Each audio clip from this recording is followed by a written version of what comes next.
Hello there and welcome to the November edition of the Manitowoc Ice Monthly Spotlight. My name is Jason MacDonald, Technical Service Trainer here at Manitowoc Ice.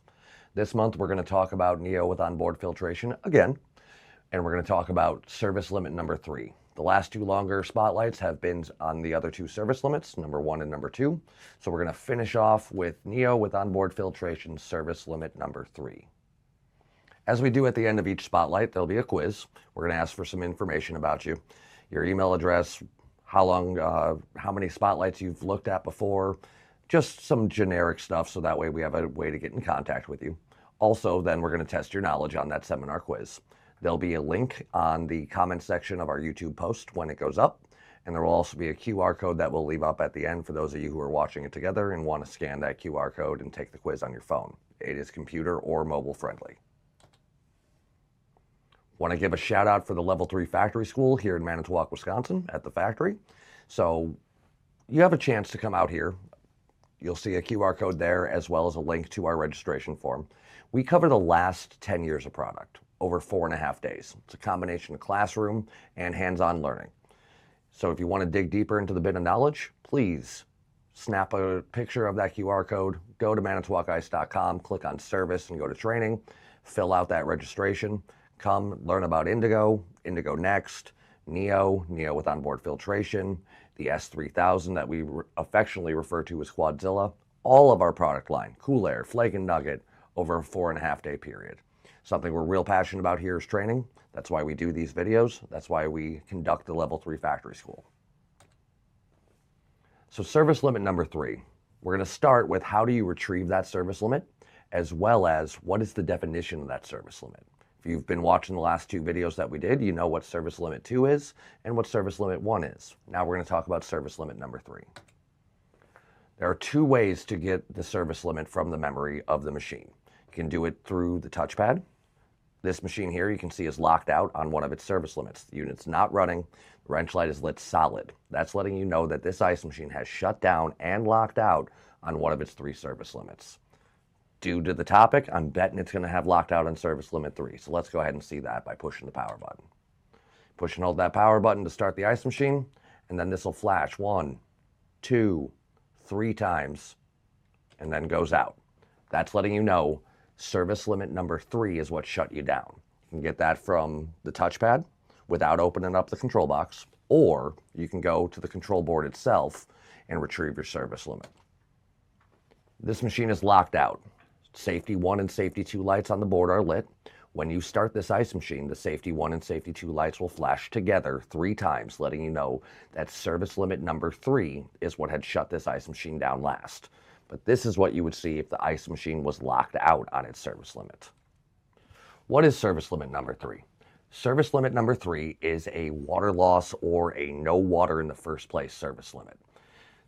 Should the harvest float stay in a closed state in a down physical position 4 minutes after the inlet valve has energized, we will enter a 30-minute delay period. One thing to keep in mind with this is we bypass safety limit 3 and the 6-minute lock-in freeze on the first cycle from an off condition. So the first cycle, what will happen to you if we do not satisfy the harvest float switch is we'll actually go into harvest, because you're allowed to enter a harvest cycle at any time on the first cycle, assuming that the harvest float is in a down closed position. But any cycle after that first batch, should we not satisfy that float, lift the ball up and create an open circuit, we will then shut down and go to a 30-minute delay. If we do 100 consecutive 30-minute delays, the machine shuts down and locks out. So why do we give you 100 batches? We give 100 batches because what if the city's doing water work? What if that filter needed to be replaced? You realize it after a couple of batches. We don't want a lack of water that can be easily resolved by the end customer to create a service call. That service call wouldn't be something that would be covered under warranty because it's a lack of water. The ice machine needs water to operate. Refer to your IOM, refer to your technician's handbook should you not be getting water in the first place. Let's talk about some causes of service limit number 3. We're going to start with the water system. So here's our sequence of operations, what's supposed to be energized when. Just like to give you an idea of what you're looking for. When I teach the Level 3 Factory School, I will tell technicians from all over the country, Does not matter how good you are with your gauges, how well you know how to braze something. If you don't know what's supposed to be happening to this ice machine when, and what factors into that, you're going to be lost. It's going to be hard to figure out your issue. So the sequence of operations is the most important portion of this. But let's get into the water system and see what can cause service limit number 3. The dump valve. Keep in mind, with a Neo, this is not a power dump, it's a gravity dump. But if that water dump valve is mechanically stuck open, you're filling with water and you are constantly draining water at the same time, you're going to struggle to fill that water trough. Look at the valve itself, see if there's any trash on the inside there that you can clean up on that screen. Refer to some of our other videos on how to access these things and see what's going on. But if that water valve is just letting water out constantly, you're not going to fill up in time. It's going to lead to a service limit number 3. Remember, it's a water loss safety, or as I also like to say, it's a no water in the first place safety. In this case, it really is water loss. You're filling, but you're losing that water just as quickly as you're filling. If we do not satisfy that back float with the red wire, the harvest float switch, enter service limit 3 state, and the machine will shut down for 30 minutes. What about the water inlet valve? Well, the water inlet valve is an internally regulated valve. It's about 1/3 of a gallon GPM, and if that thing's underfeeding, that will also lead to a service limit number 3. We're only going to keep that valve on for so long before we give up. If the valve underfeeds because it cannot regulate itself, or because there's scale all over the screen, or there's bad water pressure coming to the ice machine, all these things need to be looked at before jumping straight to the inlet valve being defective. We won't fill up the water trough. We will enter a service limit number 3 state. So the water inlet valve and the dump valve, as we saw on the previous slide, can lead to these problems. But this is the new Neo, the Neo with onboard water filtration. What if the filter light got turned off? What if somebody flushed this filter, which we've talked about before? What if somebody flushed the filter without replacing it, and it is a plugged up water filter? If we do not have water passing through the filter to get to the water inlet valve, we're not going to fill the trough. The nice thing with the Neo with onboard filtration, though, you can turn that ice machine off, remove that water filter, turn the ice machine back on. If it starts filling without a problem, it's an auto bypassing head. So now you know, hey, we need a new filter. Let's go ahead and get that. Refer to our IOM and our technician's handbook on how to flush that new filter when it's there. But we don't want a water filter to be the reason why the customer can't have ice over the weekend. Go to your local Manitowoc parts house, Manitowoc distributor, get yourself a new water filter, replace it, and flush it by holding that filter button while the machine's in an off state for 4 seconds. Activate that filter and move on with our day. So we talked about the water system. There are 3 things in the water system that can cause you to shut down: dump valve, inlet valve, and the water filter that's built on board. But what about the electrical system? What inside of our electrical system, whether it's an input device, low voltage, or an output device, can lead to service limit number 3? Well, let's go ahead and talk about those things. The harvest float. What if that harvest float doesn't work? The ball travels. Right there on the screen, you can see that that float is in an up position, so therefore it should be an open circuit. But what if we still have a closed circuit? Hey, we filled with water, bin switch is closed, so the bin switch light is on. We got a trough full of water, so the ice thickness float switch, the high level float light, is lit. And I can tell you right now that we're in pre-chill, because the only output device that is on currently is the compressor. So we're in pre-chill, we have a full trough of water, but guess what? That float switch has failed in a closed state. We're going to enter safety 3, service limit 3. So what if it won't go to an open state? How do we address that idea? Well, the first thing that we would do is we would pull the harvest float wires through the bulkhead, have the machine in an off state, disconnect the float from the wires, so that way we've created an open circuit from the harness going back to the board. If the low-level float light lights up on the board at that point, then you know that, hey, only the float is causing our issue. You can ohm that thing out. Remember, it's closed when down, so you should have a closed circuit, and it's open when it's up, so you should read open line when it's up. Well, you just proved that the harness and the board can recognize. The harness is not shorted, and the board is recognizing an open circuit. What if that doesn't happen, however? Well, at that point, what you're going to want to do is unplug that harness directly from the board. If the light comes on now, the board can recognize what it's being told. It was stuck closed, but you unplug the wires from the harness, no change. If you had this issue where you had to unplug the harness from the board to get the open circuit, well, you're looking at a harness problem. Let's go ahead and ohm out the float so we know we just need the wiring harness, or if we know, so we'll know if we need the harness and the float. Check your parts before replacing them. Again, closed, down, up, open on that float. What about the ice thickness float though? What if there's not an issue with the harvest float? It's actually an ice thickness float that's stuck in a closed position. Well, that's what the board looks for to fill with water, is the high float light. And the ice thickness float is what corresponds to that light. If it's stuck in a closed state, that ball is down, like it shows you there on the screen. It should be closed, the light should be off. Well, we're not going to fill with water. Keep in mind, service limit 3 is not based on both floats, it's based on the harvest float only. So in this case, we're not going to fill, and we're going to enter service limit number 3. So how do we troubleshoot this situation? It's probably going to be something backwards from what we just did before. So the first thing you want to do is unplug the harness from there and then put a jumper across those wires that track back to the board. Do we have a closed circuit now? The way that you'll tell is by looking at the light on the board.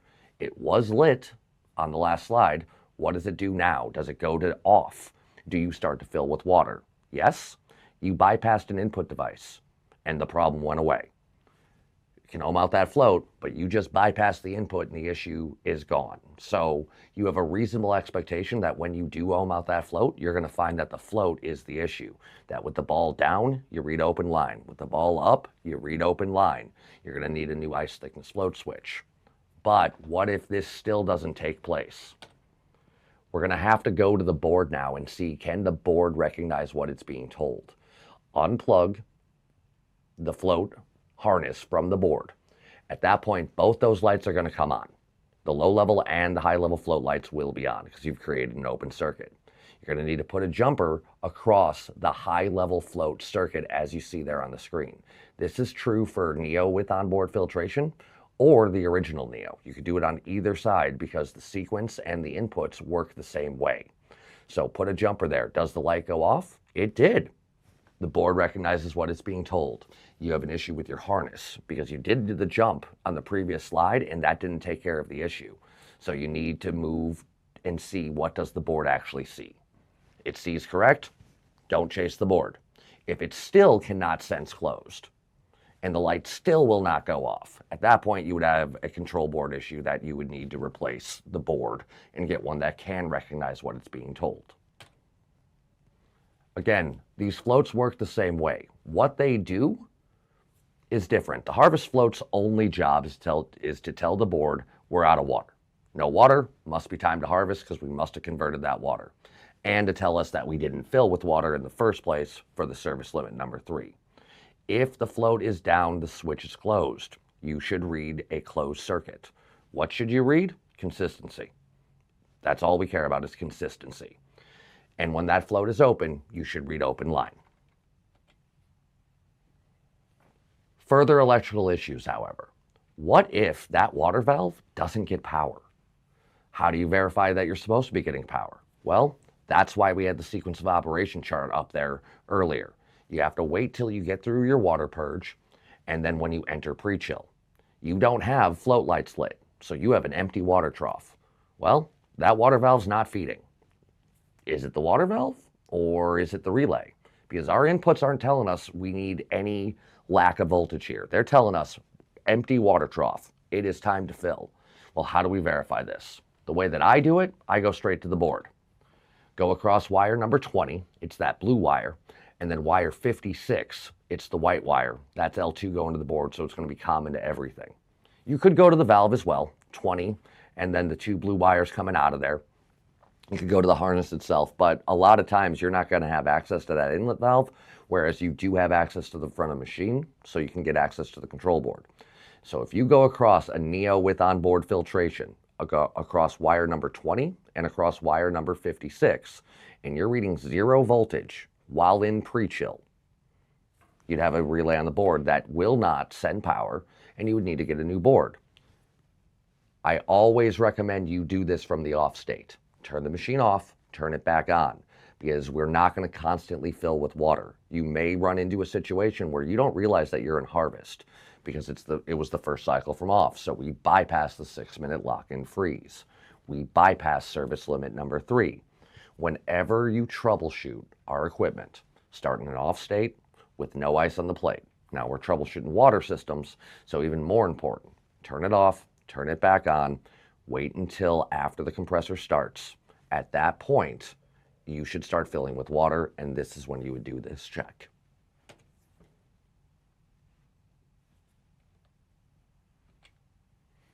What about that dump valve? We talked about it being mechanically stuck open during water system issues. Well, this isn't a water system issue. It's an electrical issue. What if that relay was stuck always sending power to the dump valve? What would we do there? Well, wait until you're in a portion of your sequence, pre-chill, when we're supposed to drop voltage off of that valve. Where would we check there? Well, at this point, we would go to wire 60. It's that black wire, that's L1 going to the dump valve. And then again, 56, the white wire, which is L2. Refer to the Neo wiring diagram, the original Neo wiring diagram, for the color and number. The harness on Neo with onboard filtration has changed compared to what it was on the Neo. So these wires will be different on the legacy Neo units. Please refer to the correct wiring diagram in your Neo Undercounter Technician's Handbook. The latest and greatest book covers Neo and Neo with onboard filtration. If you're in a freeze, water pump LED, compressor LED, or you're in pre-chill, compressor LED, water fill LED are lit, and you have straight power across these wires, again, 60, the black wire, and 56, the white wire, you have a relay on the board that's stuck. But again, wait till you're in the proper part of your sequence of operation before you jump that gun, because on initial startup, we purge. I'd like to thank you for tuning in whenever you decided to tune into our monthly spotlight about Neo service limit number 3. Please take that quiz. For every 25 submissions, we will pull a name out of a hat or a random number generator. Somehow we'll find a name to randomly pick a prize winner. We'll reach out to you via email to say that you won and send you a little goodie bag. It'll be a snowflake pouch there, usually a hat and a tape measure, maybe a mirror and some Band-Aids. It can change at times. But again, thank you for tuning in. My name is Jason MacDonald, Technical Service Trainer here at Manitowoc Ice. I hope you learned a lot about service limit number 3, and I hope that it's able to get you through your service calls in the future a lot faster. That's why we train. Going to just leave this up here for you for a little while. So those of you who are watching together on a computer or a big old TV screen, you can snap that QR code and take your quiz. Good luck to you.